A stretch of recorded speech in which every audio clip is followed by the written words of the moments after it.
This is what you're going to need to make your coffee grind paint: a measuring spoon and a measuring cup, some warm water, some paint of choice, plaster of Paris, and some dried coffee grinds. You're going to add 1/4 cup of the plaster of Paris. And I actually have filled this up a little bit more than 1/4 cup.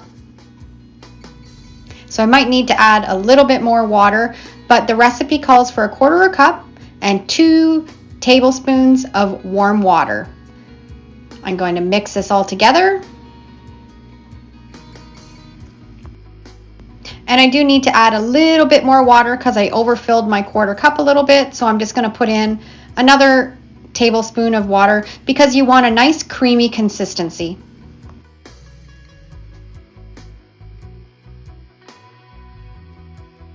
You want to make sure that you're using warm water so it dissolves the plaster of Paris really well. I'll have a link down below in the description where you can purchase plaster of Paris on Amazon.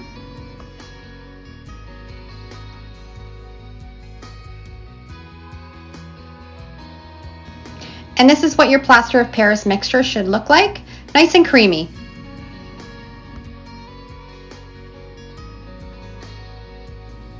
Now you're going to add 2 tablespoons of your paint of choice. You can use chalk paint, latex paint, acrylic paint, and any color. I like using a white because then when you are finished, you can have your coffee grinds show through.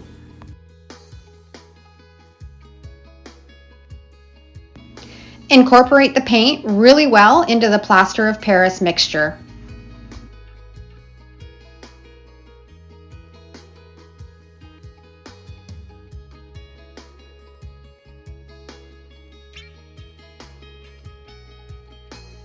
And now you're going to add 1/4 cup of the coffee grinds. I actually took these out of my coffee maker, put them on a cookie sheet, and let them dry overnight. You don't want the moisture in the coffee grinds to be in this paint formula. Stir it really well, make sure it's all blended really well into that plaster of Paris and the paint mixture, and we're ready to use the paint. Okay, it's all incorporated together, and this is a consistency that it should look like when all of the coffee grinds are all mixed in with the plaster of Paris and the paint.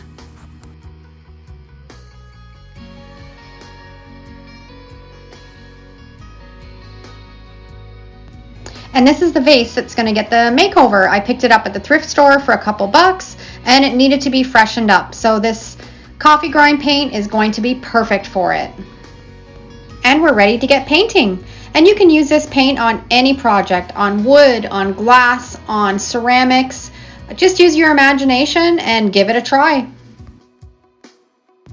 Now I'm using long strokes, just trying to get the coffee grinds kind of evenly dispersed throughout the project.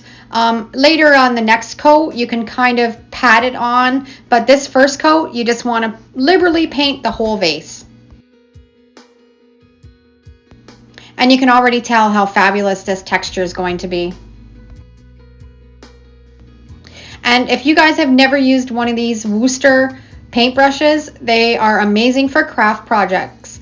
I'll put a link below down in the description so you can check them out on Amazon because they're a really neat crafting paintbrush.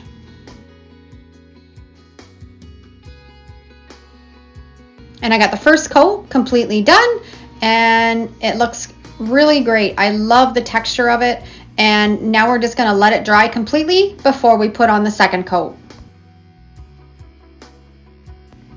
Now when you're putting on the second coat, just do long strokes, and wherever you see there might be a little spot where you need to add some more texture, you can dab it on with this paintbrush, and it doesn't have to look perfect. That's not the idea of this kind of paint. You just want it to kind of look very rustic and very old and antique. So just dab away, paint, and it'll look fabulous when it's all dry.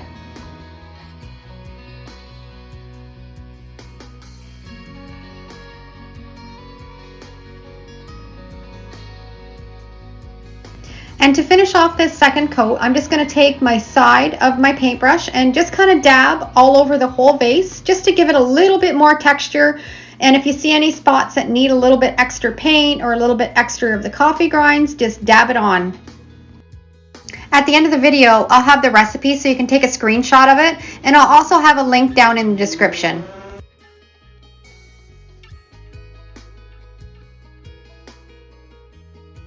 Okay, I've let this dry completely, and now I want to take my sanding block. This is like a 120 sanding block, and I'm just going to gently sand the whole vase. And what this is going to do is it's just going to take that paint off the little edges of the coffee grinds and let that brown of the coffee grind kind of peek through.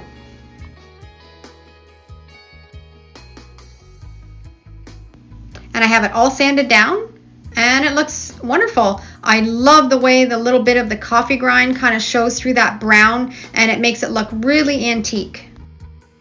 Now when using this paint, I like to seal it with a polyacrylic sealer. I'm using the Varathane matte finish, and I'm just going to put a liberal coat over the whole vase. I find if you don't do this with this paint technique, the coffee grinds kind of have a tendency to kind of fall and flake off a little bit, and this seals everything in nice and tight. You also might find that you have a little bit of a coffee odor, and by putting the polyacrylic on top of it, it will get rid of all of that smell. Not that it's a bad smell, because I love coffee, but it just, if you're putting it in your living room and somebody's sitting beside it, you don't want it to have that coffee odor. So by putting the polyacrylic on top of it, it will seal it all up and eliminate all of that smell.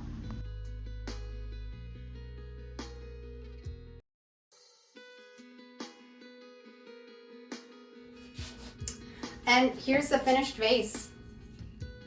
And I just love it. I love this texture. It's so cool. And last week I did a video on how to make sand paint. And this is the vase that I did with the sand paint. So go back and check out this recipe because it's really cool too. I'll leave a link up here and also a link in the description, and give them both a try. Let me know which one you like best. Okay, happy painting.